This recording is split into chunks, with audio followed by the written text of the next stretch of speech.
at the Savoy. Every border isn't a wall. Some lines breathe trust. We share that consciousness like breath to soul. हर सीमा एक दीवार नहीं होती। कुछ सीमाएं सांस लेती है, वो मिट्टी की नहीं, भरोसे की रेखाएं होती है।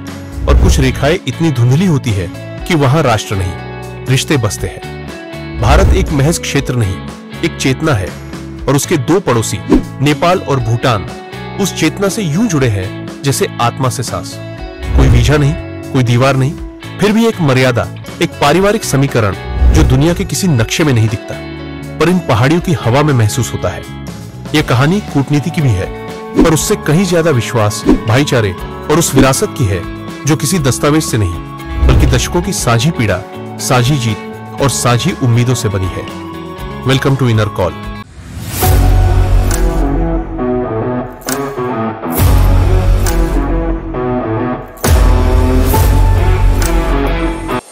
भारत और नेपाल की 1950 की शांति एवं मैत्री संधि नागरिकों को बिना पासपोर्ट या वीजा के आने जाने, काम करने, रहने और यहां तक कि संपत्ति रखने की अनुमति देती है।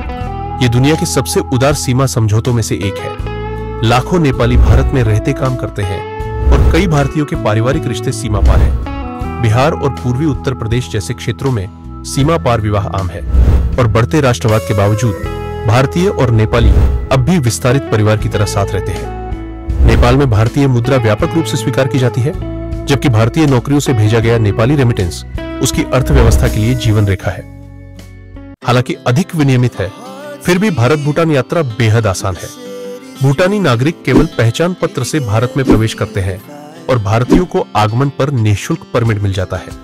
हजारों भूटानी छात्र भारत में पढ़ते हैं और 50,000 से अधिक भारतीय भूटान में निर्माण, सेवाओं और व्यापार में काम करते हैं। 2021 में 7 नए सीमा मार्ग खुलने से आवाजाही और सुगम हुई। ये छोटे से लेकिन शक्तिशाली संकेत, खुले आवागमन, पारस्परिक सम्मान और विश्वास के ही भारत भूटान संबंध को विशिष्ट बनाते हैं। नेपाल के गोरखा सैनिक स्वतंत्रता के बाद से भारतीय सेना का हिस्सा है। आज 30,000 से अधिक नेपाली नागरिक भारतीय सेना में सेवा दे रहे हैं और भारतीय नागरिकों की ही तरह वीरता से लड़ते हैं। दोनों देश एक दूसरे के सेना प्रमुखों को मान, जनरल की उपाधि देते हैं।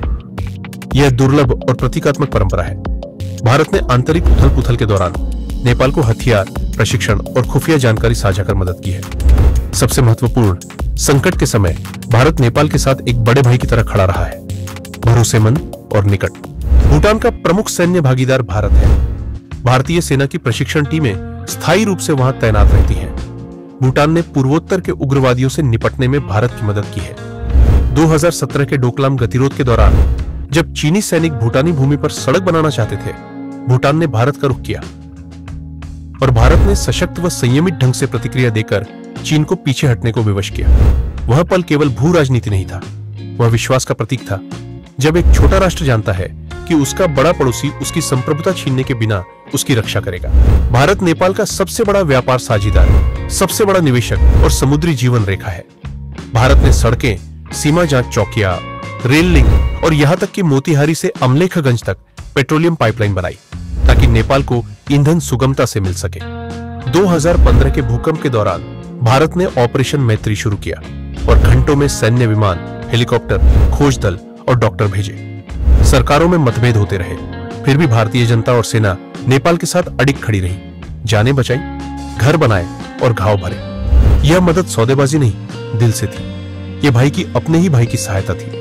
भारत ने पुनर्निर्माण के लिए $1 अरब का वादा किया, 50,000 से अधिक घर बनाए और घायल नेपालियों के लिए भारतीय अस्पतालों की तुरंत जारी किए।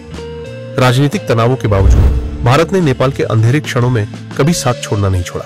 1961 से भारत भूटान के विकास को धन दे रहा है, स्कूलों और अस्पतालों से लेकर जल विद्युत संयंत्रों तक। उसने चुक्खा, ताला और मंगदेछू जैसे ऊर्जा परियोजनाओं को वित्त पोषित किया, जो अब स्वच्छ बिजली पैदा करती है और अधिकांश बिजली भारत को बेची जाती है। ये दान नहीं, साझेदारी है। भूटान इस राजस्व का उपयोग अपने अनूठे ग्रॉस नेशनल हैप्पीनेस मॉडल को पोषित करने में करता है, जबकि भारत को स्वच्छ टिकाऊ ऊर्जा मिलती है। भारत ने भूटान को 1771 में संयुक्त राष्ट्र में शामिल होने में सहायता की और आज भी छात्रवृत्ति, कौशल प्रशिक्षण व कूटनीतिक परामर्श देता है। भूटान की संप्रभुता और संभावनाओं पर निश्चुप विश्वास का संकेत। कोई संबंध पूर्ण नहीं होता, भाई भाई का भी नहीं। और भारत के नेपाल एवं भूटान से संबंधों में भी कभी कभार तनातनी रही है। महत्वपूर्ण यह है कि इन तनावों को कैसे सुलझाया गया। परिपक्वता, पारस्परिक सम्मान और दीर्घकालीन दृष्टि से। वर्षों से नेपाल के कुछ वर्गों ने भारत की भूमिका को अत्यधिक मानते हुए देखा। 1989 में जब नेपाल ने चीन से हथियार खरीदे, भारत ने व्यापार और पारगमन संधियां नवीनीकृत नहीं की, जिससे नाकाबंदी हुई और नेपाल की अर्थव्यवस्था पर गहरा घाव पड़ा। 2015 में नेपाल ने नया संविधान अपनाया तो भारत ने मधेशी समुदाय के हितों पर चिंता जताई। इसके बाद हुए विरोध प्रदर्शनों को नेपाल ने भारतीय गैर आधिकारिक नाकाबंदी माना, जिससे भारी कष्ट हुआ। भारत ने आरोप से इनकार किया, पर नेपाल में विरोध भावना बढ़ी। बाद में नेपाल के संवैधानिक संशोधनों और भारत द्वारा पूर्ण व्यापार बहाली से तनाव कम हुआ। इसने दोनों देशों को उनकी पारस्परिक निर्भरता याद दिलाई, नेपाल को अपनी आर्थिक आवश्यकता और भारत को नेपाली जनमन में अपनी भावनात्मक हैसियत। 2020 में नेपाल ने एक नया राजनीतिक नक्शा प्रकाशित कर काला पानी और लिपुलेख जैसे भारतीय क्षेत्रों पर दावा किया, जिससे तनाव फिर बढ़ा, पर संवाद बहाल हुआ और वार्ताएं जारी रहीं। ऐसे क्षणों में भी नेपाली गोरखा भारतीय सेना में सेवा करते रहे, ये दर्शाते हुए कि संबंधों की बुनियाद सुर्खियों से कहीं गहरी है। भारत भूटान संबंध सामान्यतः सहज है, पर 2013 में तब तनाव उभरा जब प्रधानमंत्री जिग्मे थिल्ले ने चीन से निकट संबंध बढ़ाने के संकेत दिए। कथित तौर पर असहज भारत ने रसोई गैस और केरोसिन पर अनुदान रोक लिया, जिससे भूटान में चुनावों से ठीक पहले ईंधन मूल्य बढ़ गए। यह शांत संकेत प्रभावी रहा। थिल्ले चुनाव हार गए, नई सरकार ने भारत से संबंध सुधारे और अनुदान बहाल हुए। संदेश स्पष्ट था, भारत मार्गदर्शन कर सकता है, नियंत्रण नहीं। 2017 के डोकलाम गतिरोध ने इस भरोसे की ओर परीक्षा ली। भूटान ने चीन के क्षेत्रीय दबाव के विरुद्ध भारत के साथ दृढ़ता दिखाई और भारत ने भूटान के दावे की रक्षा की। यह एकजुटता का क्षण था जिसने बंधन को फिर पुष्ट किया। भूटान के आधुनिकीकरण और वैश्विक जुड़ाव की चाह को भारत समझता है और 2007 की संधि समीक्षा के बाद भूटान को विदेशी नीति में अधिक स्वतंत्रता मिली। क्षेत्रीय समझौते के तहत यातायात नियमन जैसे छोटे विवाद भी शांति और सम्मान से सुलझाए गए। मजबूत व संतुलित रिश्ते की परिपक्वता का प्रमाण। नेपाल और भूटान केवल भारत के पड़ोसी नहीं, वे भूगोल, संस्कृति और इतिहास में भाई हैं। उनका भारत से रिश्ता केवल रणनीति तक सीमित नहीं, यह साझा स्मृतियों, त्योहारों, सैनिकों और नियति तक फैला है।